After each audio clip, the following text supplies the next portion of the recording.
സ്വർണ്ണക്കൊള്ളയിൽ സർക്കാർ മുഖം നഷ്ടപ്പെട്ടു നിൽക്കുമ്പോഴാണ് സന്നിധാനത്തെ തിരക്ക് നിയന്ത്രിക്കാനാവാതെ അപായകരമായ നിലയിലെത്തിയത്. തിരുവിതാംകൂർ ദേവസ്വം ബോർഡിന്റെ പുതിയ പ്രസിഡന്റ് കെ ജയകുമാർ പകച്ചുപോയ നിമിഷം. പഴയ ദേവസ്വം ബോർഡും സർക്കാരും മുന്നൊരുക്കങ്ങൾ നടത്താത്തത് അയ്യപ്പന്മാരെയാണ് വലച്ചത്.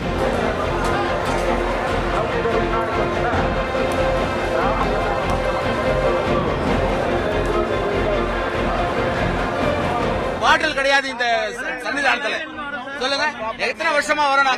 No queue, no support, no food. Past 2 hours are waiting the queue. Management சரியில்லை. நேத்து yesterday evening 1:30 I came to line.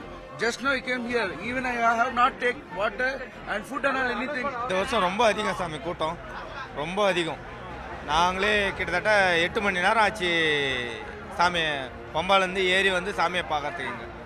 நிறைய கூட்டம் சாமி இந்த வருஷம். ஆனால் கார்த்திகை ஒன்றுக்கு இத்தனை வருஷத்தில் நான் இப்போ தான் பார்க்குறேன் இவ்வளோ ஜனத்தேவை. நல்லா தரிசனம், நல்லபடியாக தரிசனம் முடிஞ்சு. எதுவுமே கிடைக்கல சாமி, எதுவுமே கொடுக்கல. காலையில் 9 மணிக்கு ஸ்டார்ட் பண்ணோம், சாமியை பார்க்கும்போது 7:30 மணி ஆயிடுச்சு. 7:30 மணி வரைக்கும் இடையில் எங்கே தண்ணி இருக்கோ அது ஒன்று தான், சாப்பாடு கிடையாது, எதுவுமே கிடையாது. 2 இடத்துல பிஸ்கெட் கொடுத்தாங்க, அவ்வளவுதான். எந்த ஒரு ஃபெசிலிட்டியுமே கிடையாது, சுத்தமாக கிடையாது. கூட்டம் அதிகமாக தான் இருக்குது, பட் அதுக்கான ஒரு கண்ட்ரோல் இல்லை. அங்கே 100 பேரை கண்ட்ரோல் பண்ணி அனுப்புகிறாங்க, ஓகே. பட் குழந்தை பசங்க காலையில் 8 மணிக்கு சாப்பிட்டவங்க நைட்டு 10 மணிக்கு சாப்பிட்டாங்க. അപ്പോൾ எந்த லெவலில் ஸ்பெசிலிட்டி இருக்கு பாருங்க ദേവസ്ഥാനം. ആൾക്കൂട്ടം എന്ന് പറഞ്ഞാൽ പമ്പയിൽ 2 മണിക്കൂർ മറ്റേ ടോക്കൺ ക്ലിയർ ചെയ്യാൻ നിർത്തി. 4 മണിക്ക് പമ്പയെ വന്നാണ്. സാധാരണ 4 മണിക്ക് പമ്പയെ വന്നാൽ 11 മണിയാകുമ്പോഴേക്കും ദർശനം കഴിഞ്ഞ് ഇറങ്ങാനാണ്. 11 മണിയാകുമ്പോഴേക്കും ഈ നേരമായിട്ടും 18 മണി കയറാൻ പറ്റില്ല.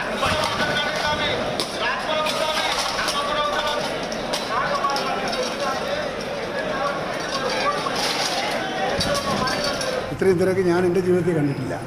ഈ 2ാം ദിവസം ഇത്രയും ഏറെ ജനപ്രവാഹമാണ്. അപ്പോൾ ഞാനിപ്പോൾ നമ്മുടെ ഈ മുറ്റത്ത്, ലോവർ തിരുമുറ്റത്ത് അപായകരമായ തരത്തിലുള്ള ക്രൗഡാണ്. ഇങ്ങനെ ക്യൂവിലല്ലാതെ വന്നവർ, ഇതവർ ചന്ദ്രൻ റോഡ് വഴിയൊക്കെ ചാടി വന്നവരാണെന്ന് പറയുന്നു. ക്യൂവിൽ അതെന്തുകൊണ്ടെന്ന് വെച്ചാൽ ക്യൂവിൽ ഒരുപാട് സമയം നിൽക്കേണ്ടി വരുന്നതുകൊണ്ടാണ് ആളുകൾ ചാടുന്നത്. അവരെല്ലാം ഇവിടെ നിൽപ്പുണ്ട്. ആ നിൽക്കുന്നവരെ ഇനി കൂടുതൽ വരാതിരിക്കാനും നോക്കാനും ഈ നിൽക്കുന്നവരെ പതുക്കെ 18 മണി കയറാൻ അനുവദിക്കാനായിട്ട് ചാർജ് ഓഫീസറോട് പറഞ്ഞിട്ടുണ്ട്. ഇപ്പോൾ വരും. ഇങ്ങനെ ഒരു ആൾക്കൂട്ടം ഇവിടെ ഫോം ചെയ്യാൻ പാടില്ലായിരുന്നു. അതെന്തുകൊണ്ട് ഫോം ചെയ്തു? ഇനി അത് വരാൻ പാടില്ല, അത് നോക്കണം എന്തുകൊണ്ടാണ്. മണ്ഡലകാലത്ത് നട തുറന്ന് 3ാം ദിവസം സന്നിധാനത്ത് എല്ലാ നിയന്ത്രണങ്ങളും പാളിയത് ചില്ലറ പ്രശ്നമല്ല ഉണ്ടാക്കിയത്. തിരക്കിൽ കുട്ടികൾ കുഴഞ്ഞു വീണു.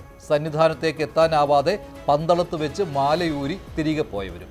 നിലയ്ക്കലിലും സ്ഥിതി നിയന്ത്രിക്കാനായില്ല. രാഷ്ട്രീയക്കാരനല്ലാത്തതിനാൽ എന്താണ് സംഭവിച്ചതെന്ന് കെ ജയകുമാർ തുറന്നു പറഞ്ഞു. മുന്നൊരുക്കങ്ങൾ ശരിയായില്ല, ഉദ്യോഗസ്ഥർ പോലും കുറവ്, ക്യൂ കോംപ്ലക്സിൽ സൗകര്യമില്ല, സ്പോട്ട് ബുക്കിംഗ് കൂടിപ്പോയി, വെർച്വൽ ക്യൂ നിയന്ത്രണവും പാളി. ചുരുക്കത്തിൽ സന്നിധാനത്തേക്ക് എങ്ങനെ ഇത്രയും അയ്യപ്പന്മാർ ഒഴുകിയെത്തിയെന്ന് നിയന്ത്രിക്കേണ്ടവർക്ക് പോലും അറിയാത്ത അവസ്ഥ. ക്രൗഡ് മാനേജ് ചെയ്തിരിക്കും, അതിനെക്കുറിച്ച് സംശയമൊന്നും വേണ്ട. നമ്മൾ ക്രൗഡ് മാനേജ് ചെയ്തുകൊണ്ടിരിക്കുകയാണ്. ഇപ്പം 3 മണിയാകുമ്പോഴത്തേക്ക് ഒരു 40 മിനിറ്റ് കഴിഞ്ഞാൽ നട തുറക്കും. അപ്പോൾ വീണ്ടും ദർശനം കിട്ടും. ദർശനം കിട്ടാത്ത ആൾക്കാരാണ് നിൽക്കുന്നത്. അപ്പോൾ നട തുറന്നു കഴിഞ്ഞാൽ ആ പ്രശ്നം തീരും.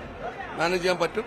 ക്രമാതീതമായ ആൾക്കാർ വന്നതുകൊണ്ട് വന്നിട്ടുള്ള ബുദ്ധിമുട്ടാണ്. സ്പോട്ട് ബുക്കിംഗ് ഇല്ലാത്ത വെർച്വൽ ക്യൂ ബുക്കിംഗ് ഇല്ലാതെ സ്പോട്ട് ബുക്കിങ്ങിന് വേണ്ടി ഒരുപാട് പേര് വന്നു. അവർക്ക് എല്ലാവരും അക്കോമഡേറ്റ് ചെയ്തതിന്റെ ഭാഗമായിട്ട് വന്നിട്ടുള്ള ബുദ്ധിമുട്ടാണ് മാനേജ് ചെയ്യുന്നത്. കാര്യങ്ങൾ നിയന്ത്രണ അധീനമാണ്, അനിയന്ത്രിതമാണെന്നോ അല്ലെങ്കിൽ ആശങ്കാജനകമാണോ എന്ന് പറയത്തക്ക സാഹചര്യമില്ല. ആകെ കൂടെ 1 ലക്ഷം ആളുകളാണല്ലോ നമുക്ക് സ്പോട്ട് ബുക്കിങ്ങിലൂടെയും മറ്റതിലൂടെ വരുന്നത്. കുറച്ച് ഒരുപക്ഷെ ഇതൊന്നുമില്ലാത്തവരും കയറിയിട്ടുണ്ടാവണം. അത് നിയന്ത്രിക്കും. 20,000 സ്പോട്ട് ബുക്കിംഗ് നിയന്ത്രിക്കുന്നതോടുകൂടി 70ഉം 20ഉം 90,000 ആളുകൾ, കോട്ടയം ഒരു 10 പേരും കൂടി, അങ്ങനെ 1 ലക്ഷമായിട്ട് ശബരിമലയിലേക്കുള്ള ആളുകളുടെ എണ്ണം നിജപ്പെടുത്തും. ഇപ്പോൾ ഇവിടെ നമ്മളിപ്പോൾ ഇന്ന് സാധാരണ കാണാത്ത ഒരു ക്രൗഡ് ഇവിടെ കണ്ടല്ലോ. അത് ബോധപൂർവം ഉണ്ടായതാണ്, അത് യാദൃച്ഛികമായി ഉണ്ടായതല്ല. അവിടെ മരക്കൂട്ടത്തിലെയും മറ്റും പ്രഷർ കുറയ്ക്കാൻ വേണ്ടി പോലീസ് അവർ ബേലിപ്പാലം വഴി കുറച്ചുപേരെ വിട്ടു. അവർ ക്യൂ വഴി വന്നവരല്ല, അവരിവിടെ കൂടെയൊക്കെ ചാടി വന്നവരാണ്. അവരവിടെ കിടന്ന് ആ ഒരു പ്രഷർ വരുന്നതിന് വരെ ബേലിപ്പാലം വഴി വിട്ടു. കുറച്ചുപേർ ഇവിടെ വന്നു. ഈ വടക്കേ മുറ്റത്തുകൂടെ അവരെ ആദ്യം വിട്ടിരുന്നില്ല. അതുകൊണ്ടാണ് നിങ്ങൾക്ക് ആദ്യത്തെ വിഷ്വലിൽ ഭയങ്കരമായിട്ട് ആൾ നിറഞ്ഞത്. ഇപ്പോൾ അങ്ങനെയല്ല, നമ്മൾ അറിഞ്ഞുകൊണ്ട് വിടുന്നതാണ്.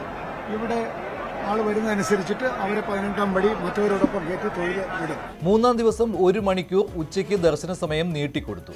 നടയടച്ചിട്ടത് 1 മണിക്കൂർ മാത്രം. 3 മണിക്ക് തുറന്നും കൊടുത്തു. അതിനിടെ തിരക്ക് നിയന്ത്രിക്കാൻ പോലീസിന് കഴിഞ്ഞത് ഭാഗ്യം. മീഡിയ ബ്രീഫിംഗ് പാടില്ല എന്ന് പറഞ്ഞിട്ടുണ്ട്. അത് കോടതി അനുവദിക്കും.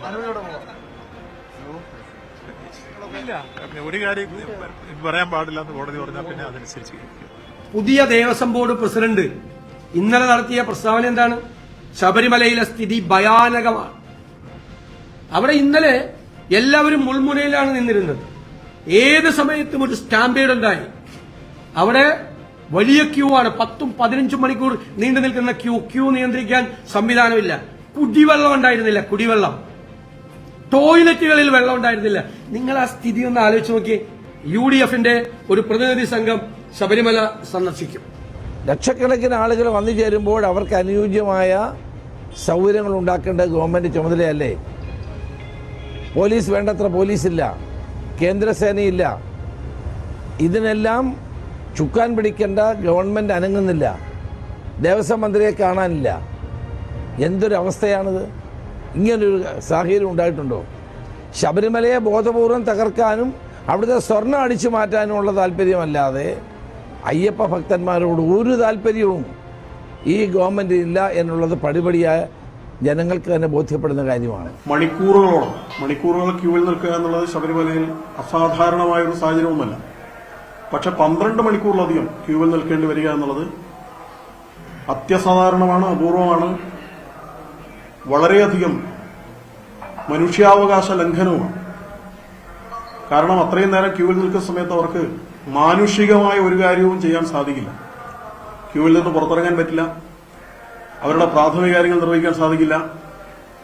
അവർക്ക് ജീവൻ നിലനിർത്താൻ ആവശ്യമായ പ്രാണവായു പോലും കിട്ടാത്ത രീതിയിലുള്ള അത്യപൂർവമായ തിരക്കായിരുന്നു.